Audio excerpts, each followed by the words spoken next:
Recording. Um, Welcome to Ellie's class, Uniting the World Together, the Unity.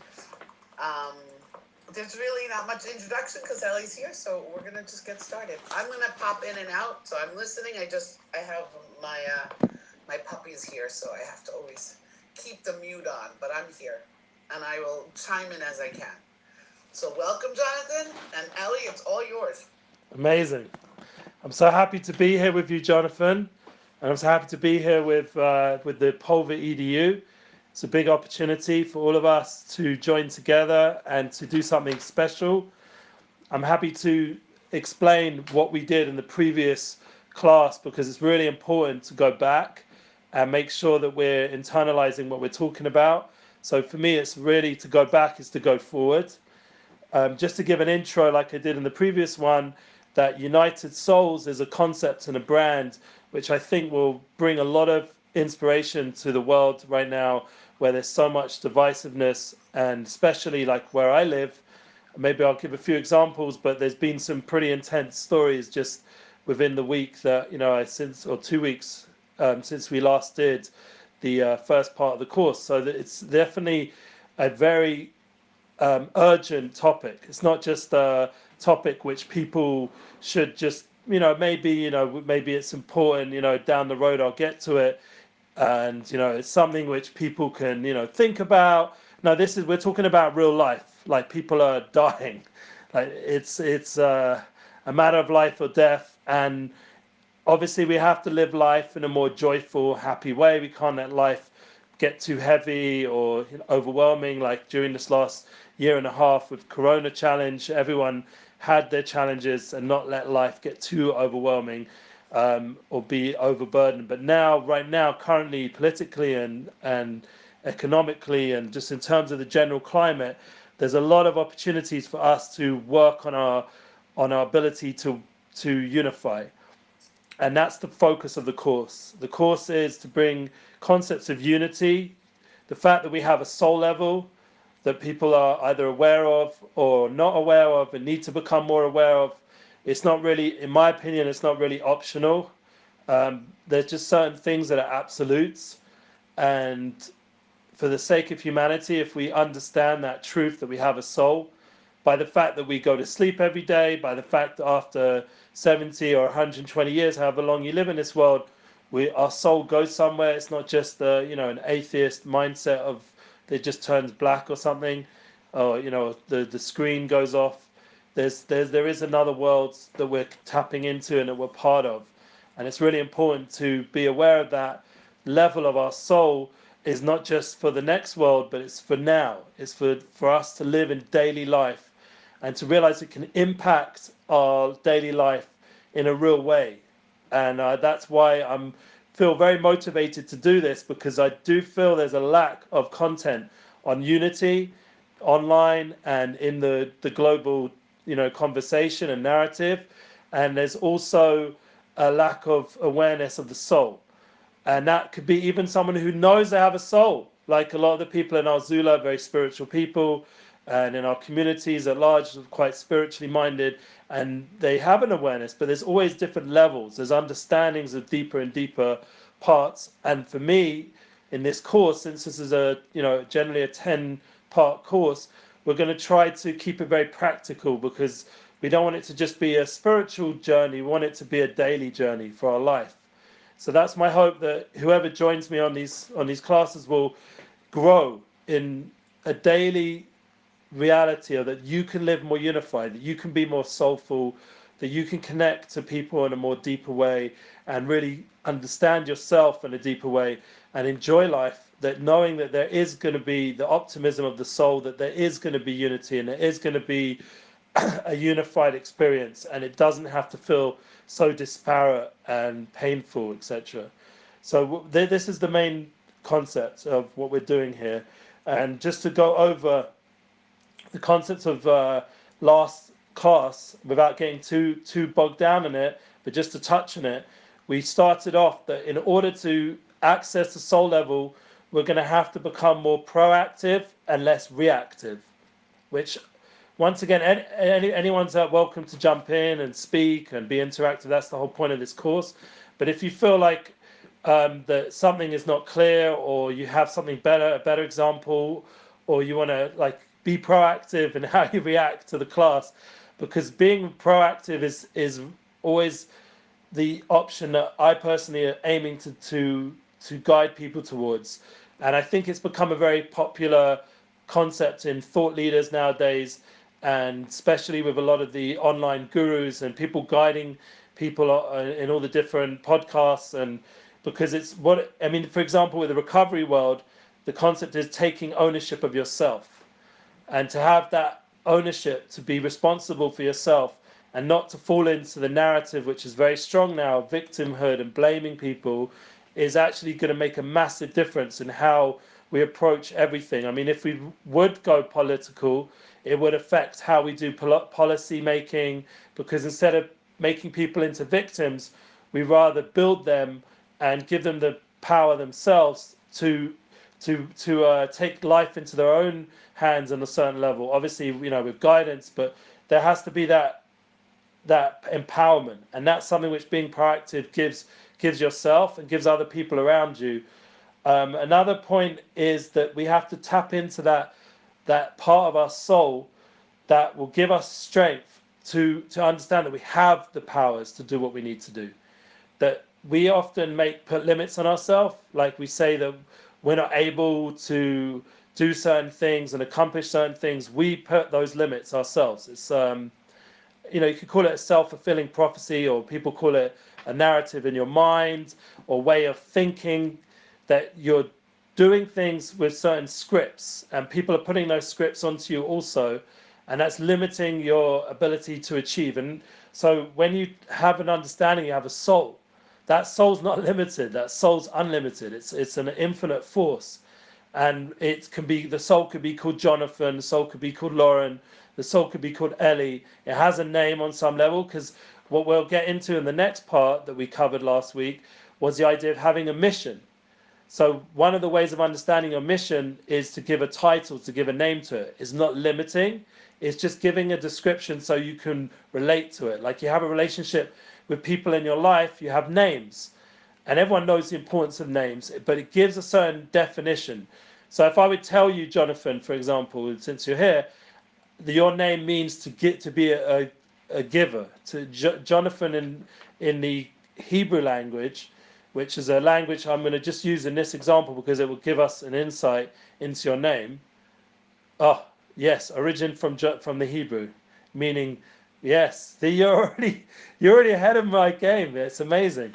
So that's the idea of being a giver, and that God gave you the power to give. And if you would know the stories from the Bible, and I'm not someone to start bringing religion so much to what we're doing, but just an insight to your name, since that was the first famous Jonathan in the world of history, that his name was Jonathan. And Jonathan, he was the son of Saul, and he was the second to be king, and yet he put his needs behind and put the needs of someone else ahead of it. That was a proactive choice. He wasn't reactive to his potential competition, which at that time was David the king, or David HaMelech, as we say in Hebrew. He put his own needs on the side and understood that God had given him a bigger mission, a bigger purpose, that he was there to now help David the king do his mission in the world. And that was his mission, to empower David to do his mission. And that's the idea, that God gave him the ability to see that. So he lived up to completely his mission in the world and his name, because he handed over the kingship to David the king. And that was his purpose. Shaul, interestingly, means to borrow. He was actually borrowing the kingship, but he couldn't accept that. So he was fighting with David. So he wasn't really fulfilling that part of his mission, which was to hand it over. But his son did fulfill it and handed it over to David the king. And that became the kingship for all the generations, even till now, in our heritage. That's what we believe. But the point is, for you, as your name's Jonathan, to understand that you've been given a lot of gifts and you have a power to help other people tap into those gifts. That's just an example of one name.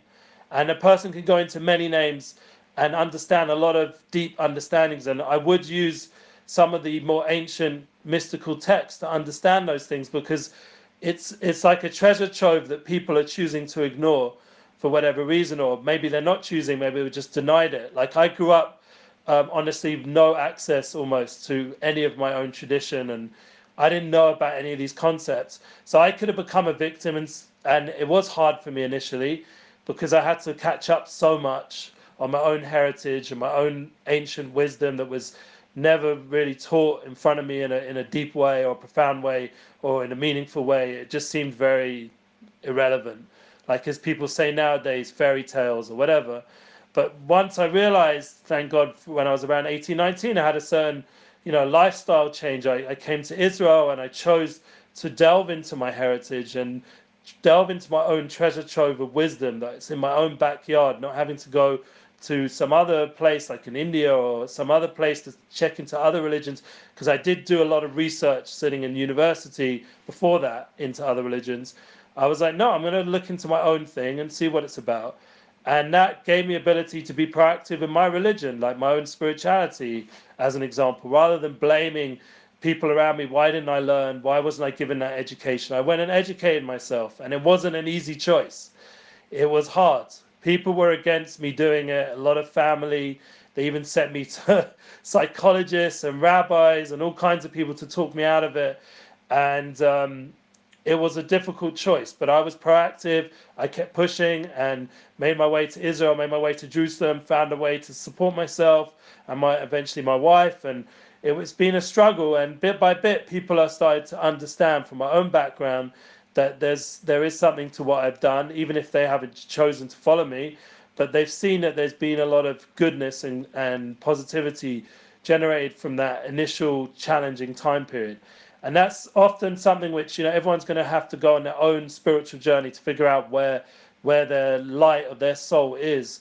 But the point is that the name is a very big indicator, and that would be just one example of being proactive of living your mission, which is the second point we discussed, is to tune into your soul message, your soul lesson. And I feel like me personally is even till now, and you think after say 20 something years you're involved, say, in a certain lifestyle, it'd get a bit repetitive or boring. But no, what happens is if you open up your heart to the flow that's entering this world constantly, which is as we've explained, is a soul experience, that flow is constantly impacting on our choices and how we live. And there's often a very profound flow that really indicates what our mission is, what our purpose is, what is the message of each day. And that in itself can help us, because then we're living in a more uplifted mindset. We're not so caught up in what does the news say, what's the new social media trend. We're living on a more internal level, that we're actually looking at from the soul. The wisdom within is guiding us much more than you would allow the external messages to guide us. And to understand, once you're doing that, then the things around you start to click in. Now, even the messages outside of you start to make sense. Even if someone phones you or messages you, or we're doing this course today, it starts to have a flow.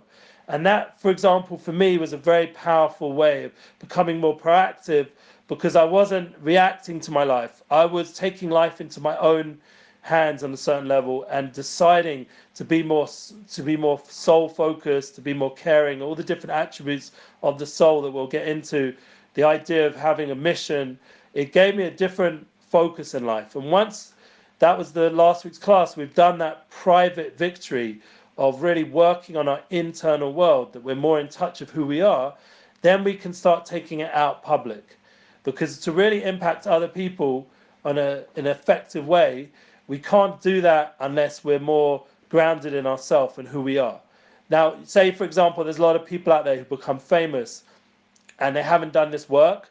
Well, you can just, just look into what's going on out there in terms of the young superstars and how hard their life has been, and having fame so young without grounding themselves and getting in touch with themselves, and then what takes place after that. And unfortunately, we're in a culture that's encouraging, people to want to be famous. Like if you ask a young kid nowadays, I've heard that, I mean, Lauren can help me with this, but they don't necessarily want to be like firefighters, which is a very altruistic, amazing thing, or police officers, or, sorry, or, yeah, sorry for that delay. That was someone trying to call me, and I've told that person not to call me now, but they did it anyway. So you have the idea, yeah, I'm not going to be reactive. That's the whole thing. So the concept of being able to ground yourself in your lifestyle, that you are in touch with your inner essence, is a whole different path. And people don't know. People, like in school system, for example, aren't taught that path. They're not taught that they can meditate. Generally, there's no meditation instruction or spiritual instruction in school, or understanding that the victim mindset is not a good way to go. That it's a different challenge in the school system, what's going on, without getting too heavily into it. But the main point is, if you ask a kid, what would you like to be? I'm sure it would be, I want to be a YouTuber, I want to be a TikTok celebrity, I want to be like, whatever the vogue and the trend is. And that's unfortunately something which, if you have children, if you even the inner child within yourself, you have to discuss that. You have to work that out. Like, what is it I want to be? That's the mission statement. That's the values, the goals, the dreams. We have to really want something that's a bit more meaningful than those things we just mentioned. Now, if you're going to become a YouTuber and you're very influential in a positive way, amazing. I've got no issues with all those things. There are people on TikTok, I'm sure they can accomplish amazing things as well. But the point is, it's in essence, they're seeking out fame. And that's the opposite of what we're trying to do here, because first things first, you have to get in touch with the soul level to be able to then be effective, to be an effective influencer, to be able to help people with their life. You have to first know your own life. And that's something which takes a lot of learning and research and development. And I feel like, thank God, I'm 41 now. So I feel like after 20 years or more living in this holy city in Yerushalayim, in Jerusalem, and being gone through so many intifadas and going through so much, building my own family and being connected to wonderful people like Jeff and Lauren and all these amazing people I've had the merit to meet here, living in Jerusalem physically, meeting them here in Tel Aviv, or going back to London where I'm originally from, my first 20 years of my life, and reconnecting to my past there. I feel like I've had the opportunity just personally to really learn a lot and develop a lot and be guided a lot. And therefore, I feel in the right place only now at 40, 41, ready to now start teaching outwards really my message and what my brand of United Souls. I only feel ready now. And it really, honestly, that would be my flow, that it only came together now. So I'm just saying this as an example for me, my personal example, that you might say, well, wait a minute, I'm a bit older now, like I'm in my midlife or whatever. No, this is the best time now, because you've really accumulated a lot of life experiences. You've got a lot of wisdom. This is the time. And a lot of people, God forbid, they sort of like, feel, well, I'm not like a young guy anymore. I can't compete with the new generation. You totally can. Because if you look at the economic reality, what's going to be valuable, and this is based on big thought leaders nowadays, it's going to be being versatile and having emotional intelligence. And building that emotional bank account, building that emotional intelligence is not dependent on how good looking or anything external or youth or anything like that. It's going to be based on inner content. And that's what we're doing here. That's what we're going to discuss. Everything here is inner content. It's nothing superficial. And that's one of the good things about our communities. We stay away from politics, because politics often, the problem with politics is generally it's superficial. It's or dogma. It's not something that's actually coming from real content, from real action, from real life. And that's why it's a healthier place to be, these kind of platforms, than a lot of others out there right now. And I believe that if we develop the unity concepts in a very clear way, and we do it as a group, because I can't do it by myself, that's my next point. I can't do the, the public victory by myself. I need to join with others to do that next level. And that's what we're going to discuss coming up. That's going to be the focus of this class. How do I get my life effectively focused that I can then go public with my mission? So that's where we're holding at now. That's today's class. I hope the first 2 points were clear. If you have any questions, please ask throughout, but right now would be a good time as well. What were the first 2 points? Just to summarize: being proactive and mission statement, having a mission, having a goal, having clarity. And that's a lot to do with being in touch with your inner soul level. So that would be the beginning of the class and the previous class. So now we're going to go ahead to the next third point. I have a question. Yeah. So,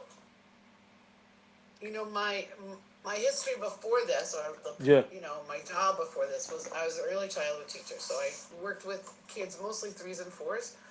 And then I taught in our after-school Hebrew school, so I taught the gamut of people, up until adults and families. The emotional intelligence that you're talking about, like I see it forming when the kids are little. And even in a 3-year-old classroom, we were battling against the victimhood. And it's so sad that that's what they took in from their world so far, and they're only 3. Yeah. And they really took on that role of, yeah, woe is me, I can't do anything, everybody hates me, or whatever it was. And, I always felt that was our power as their teachers. We were able to really take their little universe in our classroom, and we were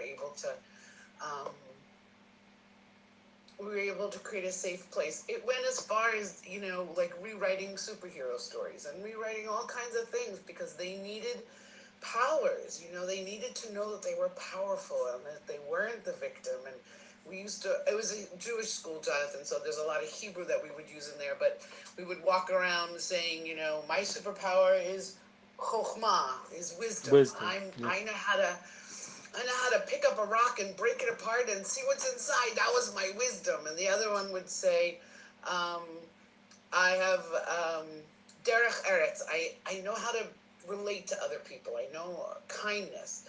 And I think that, look, we started this generation of children. I was teaching for like 22 years. So like they've had this growings in them, but it gets lost somewhere. It's almost like when they go to public school or they go to private school or they just go to school, there are so many other influences because there's not enough of it at home.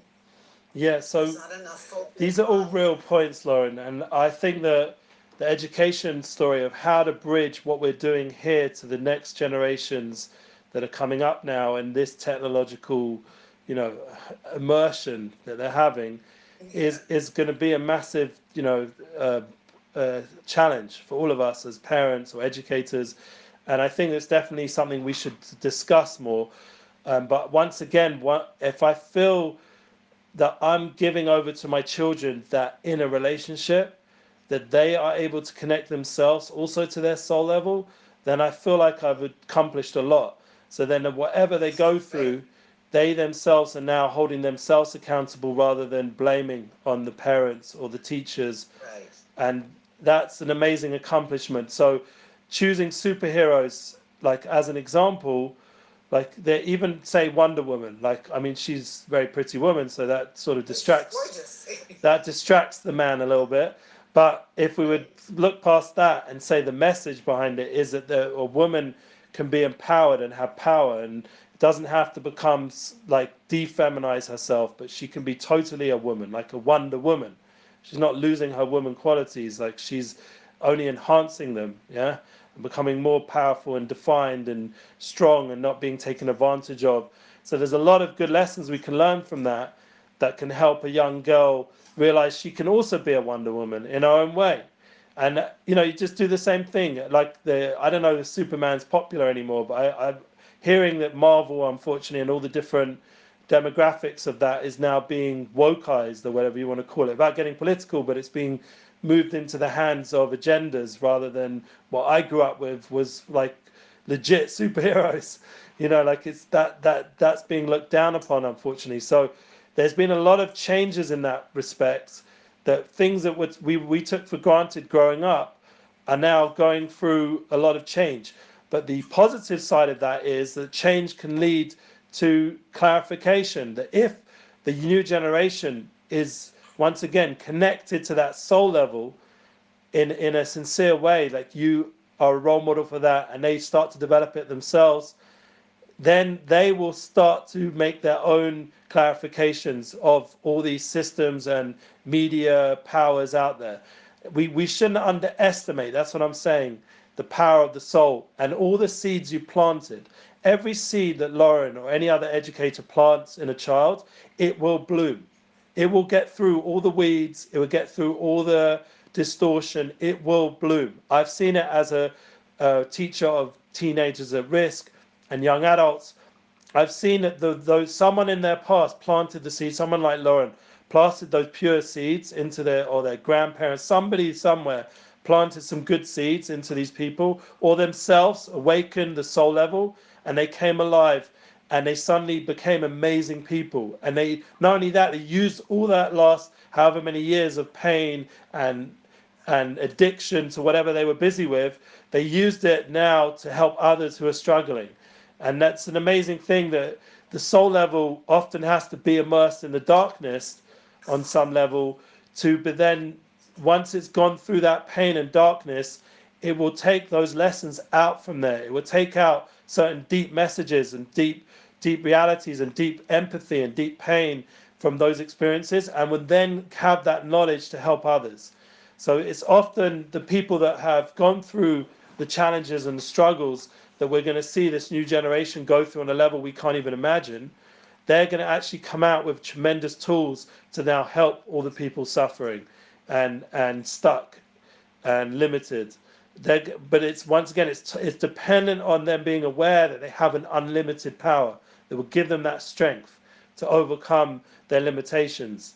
That they are superheroes and they have that power. And I believe in that 100%. So that's part of what this course is about, is getting people to be proactive and to believe in their mission, that they have amazing powers to do what they need to do in this world. That will lead us to this point that the class is on today, which is living effectively and being focused and knowing how to use our time in a way that's priority. And everyone has a challenge with this, especially now, because technology, as we learned from The Social Dilemma, has documentary on Netflix, has been built to take away your time, to completely manipulate your time. That's what the media giants, the tech giants are doing. So we have to really understand how valuable time is, how time is a gift, that we're only given a certain amount of moments in this world to accomplish. Every moment of life is an opportunity. And we have to remind ourselves our priorities, which is very much to do with the previous point of the mission statement, our goals, our dreams. If we're clear about that, if we're clear about what we're here for, then we'll prioritize correctly what we're supposed to do with time. That's the idea of first things first, as Stephen Covey so cleverly put it, to really know what your priorities are. And I know myself, for example, during the daytime, I try not to watch just whatever on the media. I try not to binge anything.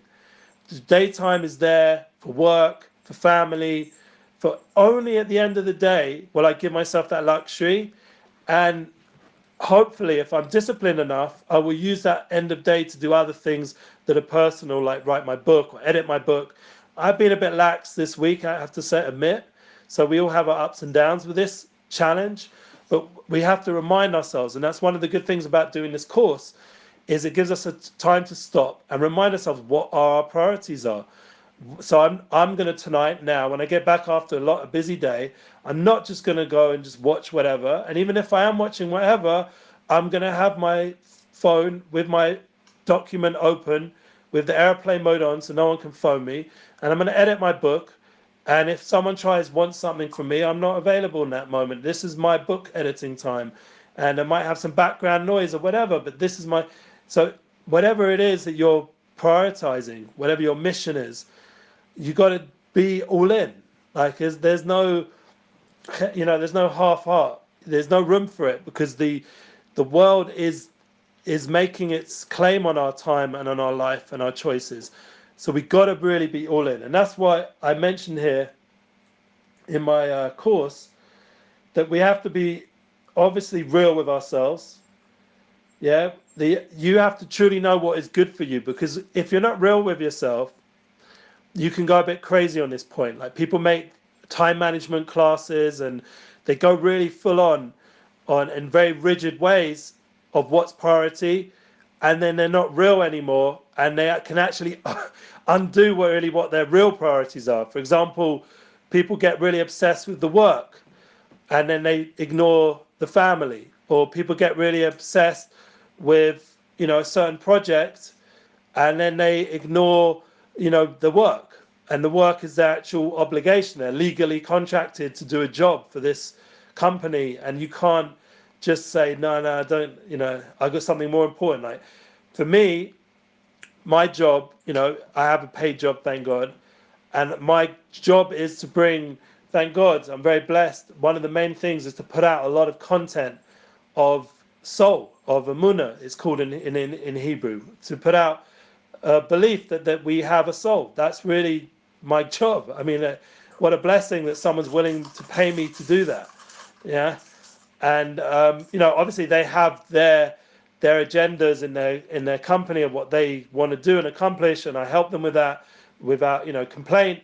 But the point is that the essence of my work and my boss and who I do my weekly class with, it's called Amunah class. It's a whole class just helping people have more Amunah, faith, universal awareness of the soul, and we bring in all kinds of people. It doesn't matter what and who, and we bring them in, and they have an experience of the soul through music and through talking about deep subjects. Right now, the main focus is on all the tragedies that have happened here, and we're trying to work out, like with many people passing away for sad reasons, and the current crisis with the Middle East challenge and everything going on, what can we do in a proactive way, again being proactive, that fits within our mission statement? What can we do to overcome this hard time that we're all going through?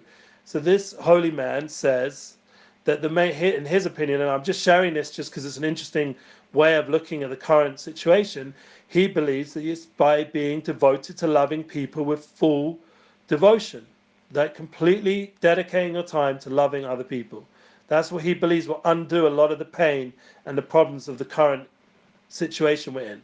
Now, I take that statement from my boss, and I'm very happy because that fits everything my personal projects and mission statement is, which is unity, which is uniting souls.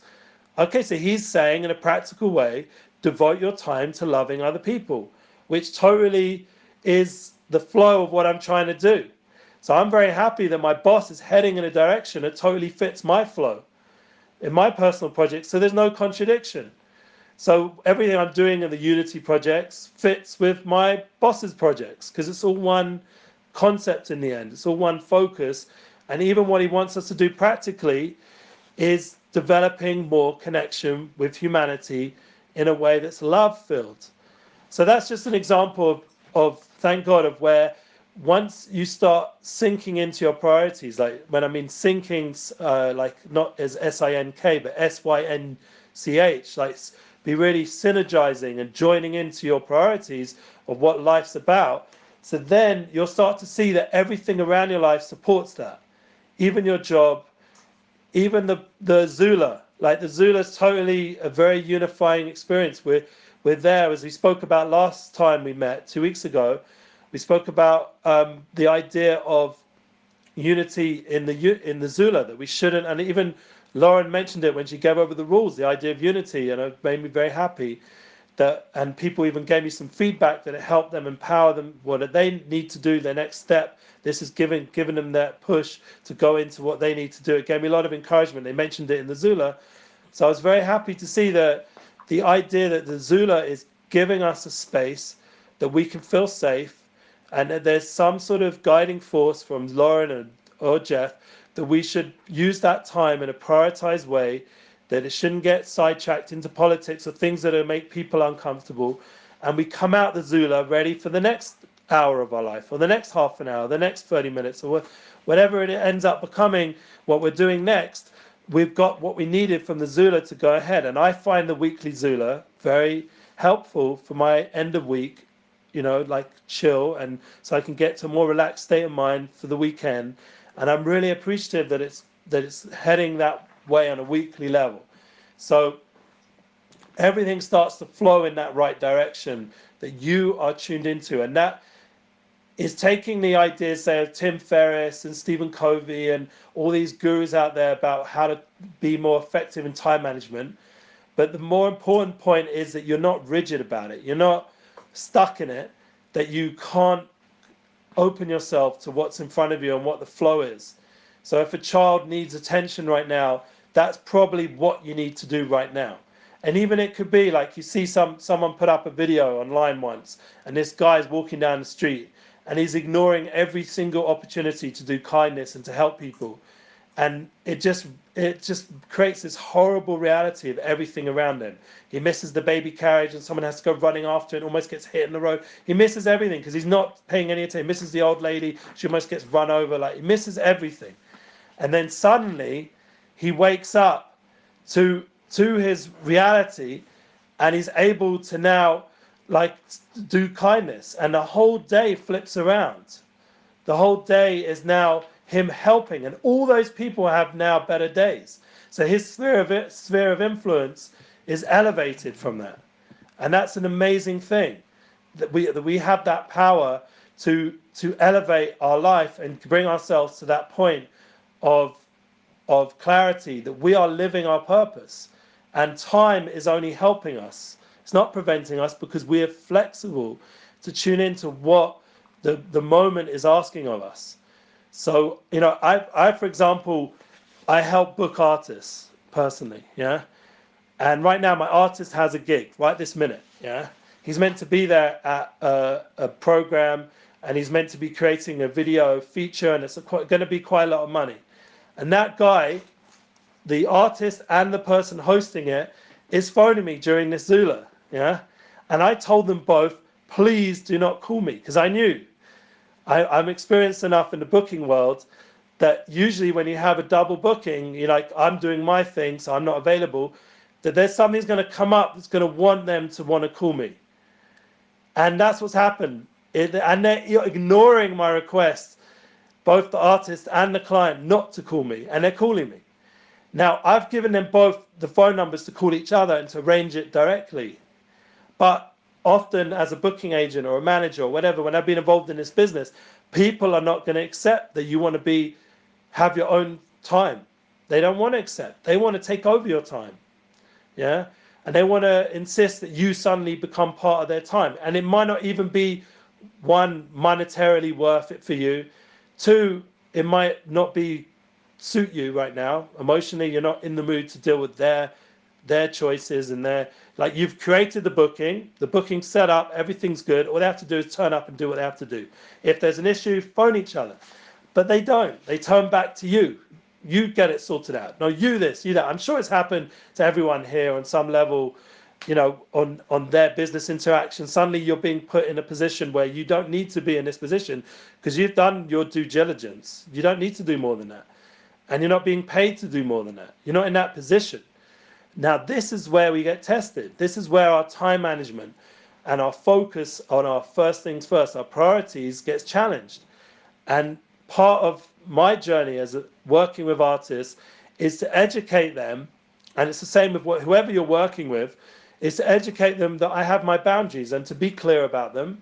And they might be upset, and even if they move on and they're not interested in you anymore for whatever reason, but you're being real to your mission, and that will give you that ability to believe in your mission, and you won't get burned, therefore, because you're not dependent on anybody. You're interdependent. And interdependent is a very deep thing. We'll get into it, but the idea of being dependent on people is a mistake. We mentioned it maybe a bit in the Zula, like with relationships with people. If we become dependent on people, that's not the right way to live our life. We have to be independent. And once we're independent, we have to realize that now we're independent. That's what we're saying by becoming more in control of our inner world, more in touch of our inner world. That's the one place we have control of. Then we can go and be interactive with other people and become interdependent. Then we're ready for the public victory of going out there and being successful in our business and whatever we're doing in a public way.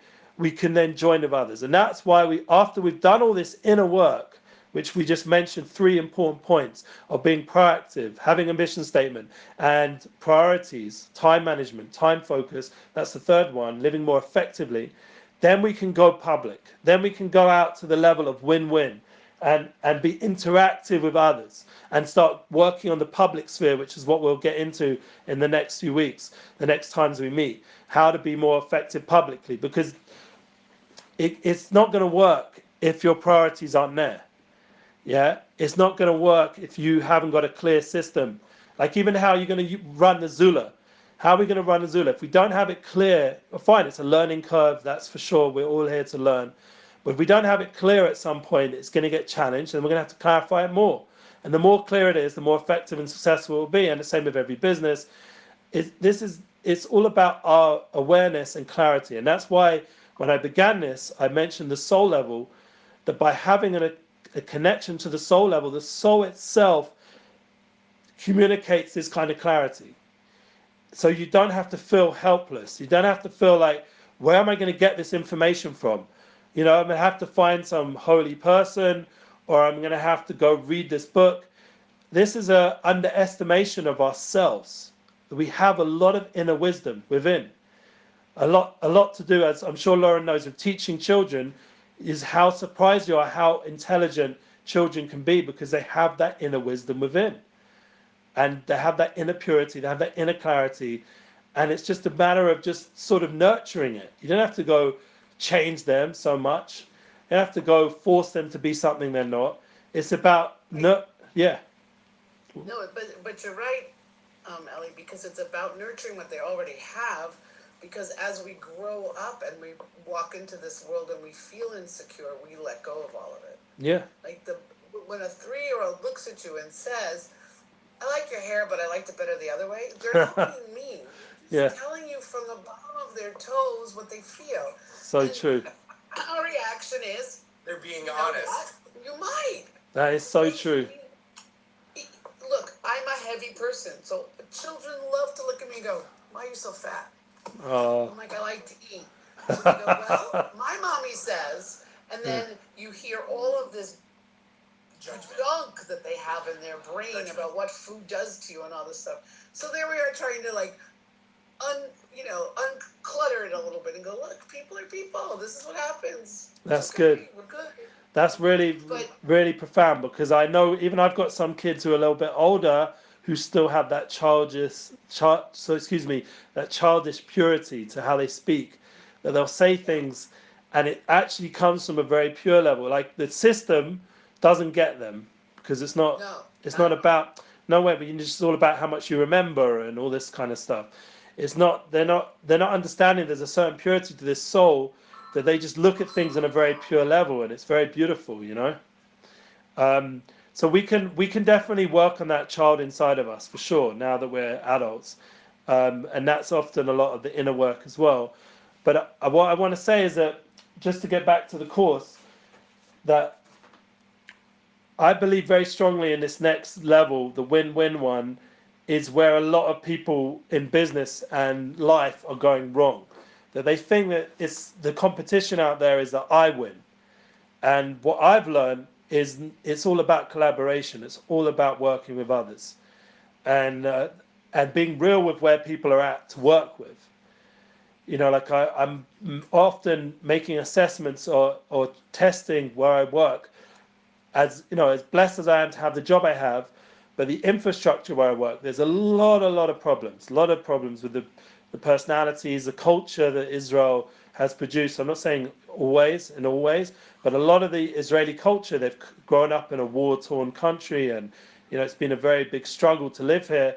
So they've come out with a certain competitiveness that for me is not healthy, and I've had to learn how to make my boundaries of that with them, and to learn how to get the best out of them without getting into that, and just getting them through compliments, through being very clear in my instructions, because I'm a director of a program, to get them to do what I need them to do without it becoming a conflict, without it becoming a weekly struggle. That rather they get the point of what they need to do without me having to be confrontational. And it's just about keeping focused on the collaboration of what we're doing together and what we can accomplish together, rather than what they're not doing and what they don't know. And it's given me a lot of win-win results, that I'm consistently producing results in my company, even when the even when it looks really not good, like the website's busted and not working, and like serious stuff's going on within the infrastructure, and employees have left, and you're starting to think, oh my God, how am I going to put out a week of content, when a lot of it's crap or not working? And excuse my language, but that's when you collaborate. You bring out the best from the people around you. Suddenly other people from outside suddenly collaborate, because you've got good relationships with a lot of people that you've collaborated with before. You've already done a lot of good things for people without pay, just to help people in the past, and suddenly now they're there just in time to help you in that time frame. There's a lot of win-win opportunities in work, and it fits my mission statement, which I already told you is United Souls, is to unify with people. But it works in a practical level on business, and even more so relationships, like with your family. Everyone's different.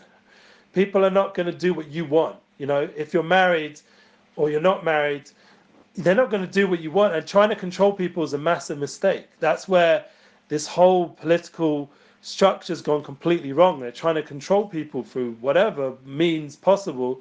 That's not going to work, and it never has worked, never will work. People got to get that straight. And I know myself with relationships that I have to let people go on their journey of learning and choice.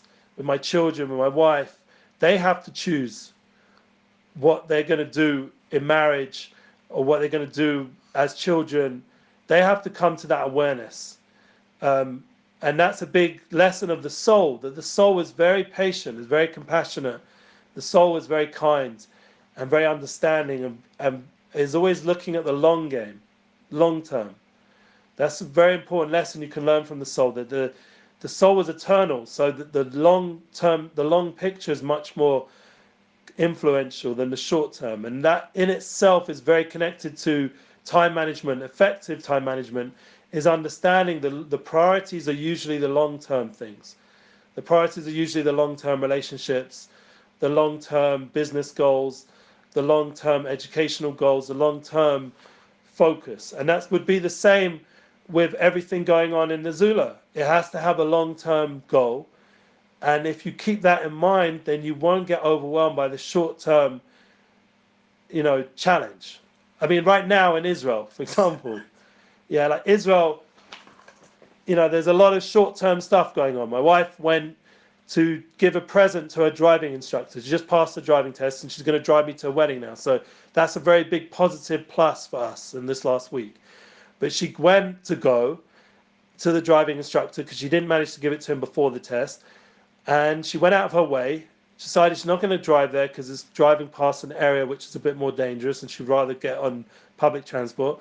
And on her way back, after making the driving instructor so happy, yeah, which is already being a kind person and using her time to do that kind of kindness, suddenly she sees someone running onto the tram, screaming and crying, and seeing someone being chased with someone holding a knife, being chased by police, and the gunshots. And so thank God the tram doors closed. Someone did come in who looked very suspicious, so my wife was very scared that she was with that person was with the person with the knife, without getting into who was who and what.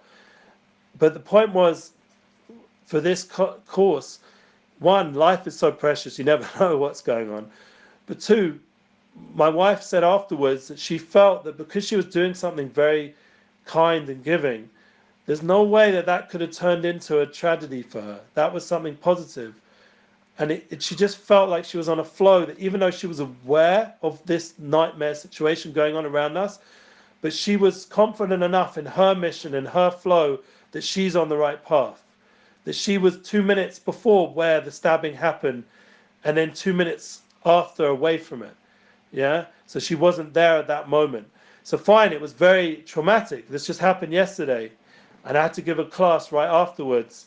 And I spoke about it there. But the point is that life is a gift, and there's going to be a lot of short-term stuff going on, like this kind of current crisis we're in here in Israel. But the long-term game is peace. The long-term game is to be able to live effective, happy lives together, to learn how to collaborate, to learn how to work with all kinds of people and all kinds of cultures and all kinds of different religions and missions. And that's the long-term game. And if we keep that in mind, no matter what, whatever we're going on, even if my initial reaction, like when the tragedy happened where 45 people were crushed, my initial reaction was the police. I'm angry with them. Or yesterday, the police are heroes because they killed the guy with a knife, and I'm angry at those people that were wielding the knife. Yeah. My initial reaction is anger, like I'm a human being. We've got human realities. But my long-term reaction, my goal, is to work on that anger and not to give into it, not to become it, and to go the long-term game of peace, of positivity, of finding a way to find unity. And that's my first reaction has been really to this whole thing. How have I been proactive? I'm asking people now for unity content. Give me content that represents unity in the world. Enough divisiveness online. Yeah, I see this person did that wrong, and I see that. All right, yeah, I get the point. Everyone's doing wrong. Okay, you're doing amazing at exposing everyone's wrongness. But what are you going to do about it to bridge gaps? So what are you going to do about it to bring the dialogue to a higher level? How are we going to learn how to communicate better? How are we going to learn how to get along? How are we going to learn to defuse this escalation in a way that actually has long-term results? And that is something which, I'm on that journey myself. And I have a responsibility. So I'm just bringing this as an example that the long-term goals influence how you react and how you post and how you present yourself publicly. It affects your ability to not just go be reactive and start posting online all these rants and ravings about this thing and that thing. No matter how justified you feel, all you're doing is being reactive rather than proactive. You're not looking into your long-term goals. You're not looking into your mission. You're not looking into the long game of what we're here for, the win-win. And that's generally what's going on out there, unfortunately, just to be honest. And that's where we can set a new trend. And that's where we can influence our sphere of influence positively. And I think if we can learn that today, we'll live in a much better world. And because if we can communicate it and apply it, the world will improve, and we won't be stuck in this painful situation long term. So I think that's a good example from real life that's going on outside my window, literally, that can help us in our life. I would say, like, in our personal relationships, same thing. The long term is peace. So there's no point posting a negative post about that person just because, I hope I've never done it. I hope I've never been politically negative or posted ever online. Of all the posts, thousands of posts I've done, I really hope I've never done it. If I've done it, please forgive me. I didn't mean it. It was a mistake. And that's the kind of mindset that we can make this world more unified, and the soul starts to influence. The soul starts to communicate more, and humanity starts to learn to communicate as souls rather than money-driven animals or whatever the alternatives are. Yeah, I don't know, pleasure-seeking animals, whatever. There's nothing wrong with pleasure. I'm all into pleasure, and the soul wants pleasure. I just mean, when I meant pleasure, I mean pleasure that has a purpose, that has a part of our goals and long-term gain. So is there anything I want to say before we end off today? Because I spoke a lot. Get a bit nervous when I speak a lot. Thank you. That was awesome. And Lauren, I agree with you with kids. It starts at home. It starts with parenting, and like I have a 9.5-year-old son, and my goal is not to duplicate me. My goal is to empower him, right? And he's going to make mistakes, and he does make mistakes, and it's really interesting coming from a divided home to see the difference between, wanting him to figure it out and become his own soul, and his mother who just wants to love on him, but not in a healthy way. And she's just doing it because she doesn't know. But, what happened to dreaming? What happened to this, and I think you're right, Ellie, it's long-term versus short-term. So this all, like, Lauren, you know what I'm trying to do. There's so many components to it. It's not just, law enforcement or first responders. It's teachers. And are we supporting them and giving them the right, knowledge and information? Because regardless or not, the systems, period, have failed. Right. They've all failed. Yeah. Not just policing, They not are. just education. They've all failed. And that's the mission that Ellie, you're on, and I think we're all on.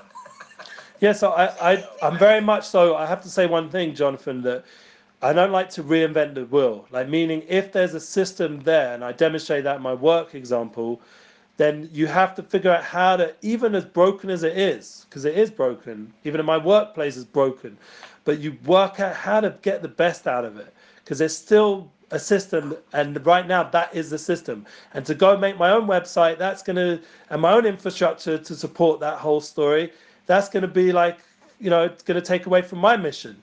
So I'm going to have to slowly improve what's there and enhance what's there and empower what's there and build up from within the system. Like, I'm above the system, but I'm with helping from above to improve what's in the system. And so at least there's accomplishments and there's a long-term plan, and we're still together, that we're not becoming divided as society. Because often what happens when you say you want to break the system, the problem becomes that now someone might say, well, I'm the system.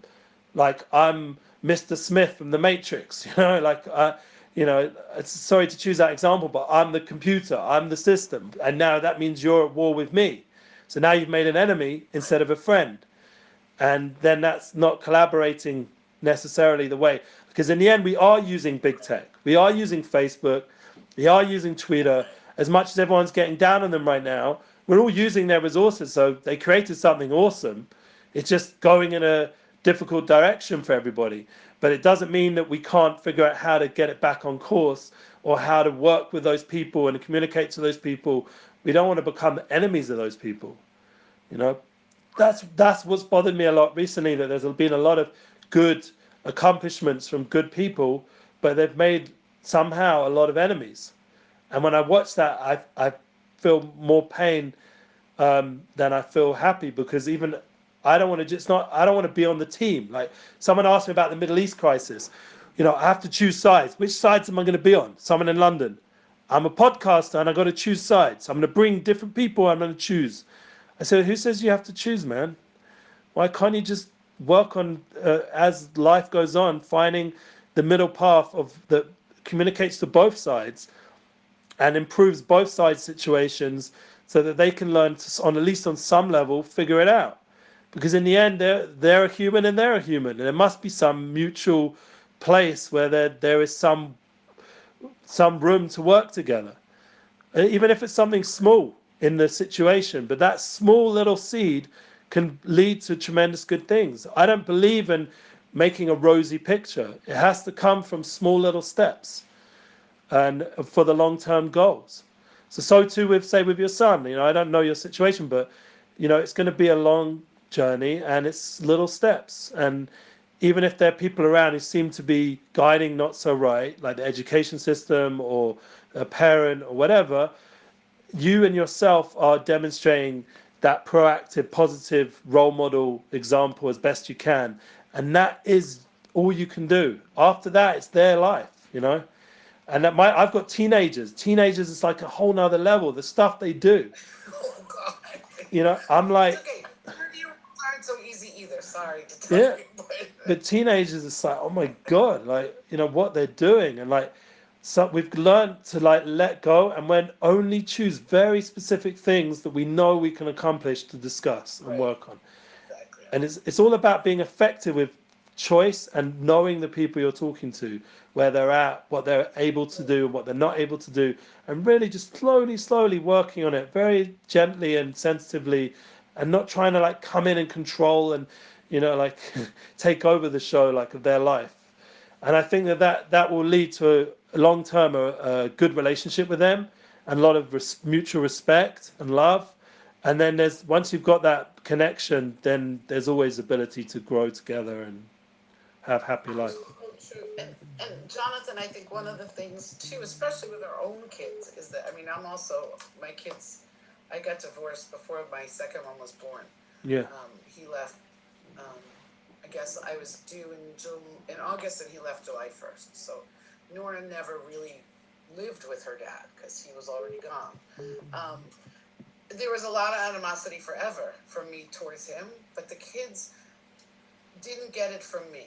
Like we didn't have those negative interactions because my goal in life was not to badmouth him in front of them because it wasn't their issue, whatever Yeah. issues it was between us. The long term. Yeah. The long term. So here they are, 25 and 30, and they don't have a great relationship with him. But it's not my fault. No. It's his. Yeah. It's what he put out towards them, and how he didn't make them feel part of his family. And they tell me this as grown-ups, and I'm like, Yeah. don't ask my opinion because you don't want to hear what I have to say, but I understand that it's hard for you. Yeah. Well, because now they're grown-ups. Now I can tell them what to do. Yeah, the relation because you've got that relationship, you can have that conversation now. And I've seen that. My oldest daughter, who's just got married, and it's amazing how much she's now conversing with us, way more than when she was a teenager and not married, because she suddenly understood so much, and she's suddenly tuned into us as parents on a whole different level as a married daughter. So it's really the long-term game that really proves the point. And it's so fulfilling when that happens. It's so like, oh wow, we really laid good foundations. Oh my God. Yeah. It's unreal. It really is. And I think that one of the things that's so hard, Jonathan, for you and for me, because we haven't seen what Ellie's seen in terms of making the little changes, is that when something that is so close to our hearts isn't working, we want to like sort of turn it over and say, look, I got a better idea. Let's do that. And I'm watching it with my nursery school that I was committed to for all those years. The synagogue's a great place, but the school is falling apart because of bad decisions. And part of me wants to walk in and say, okay, I'll fix it. But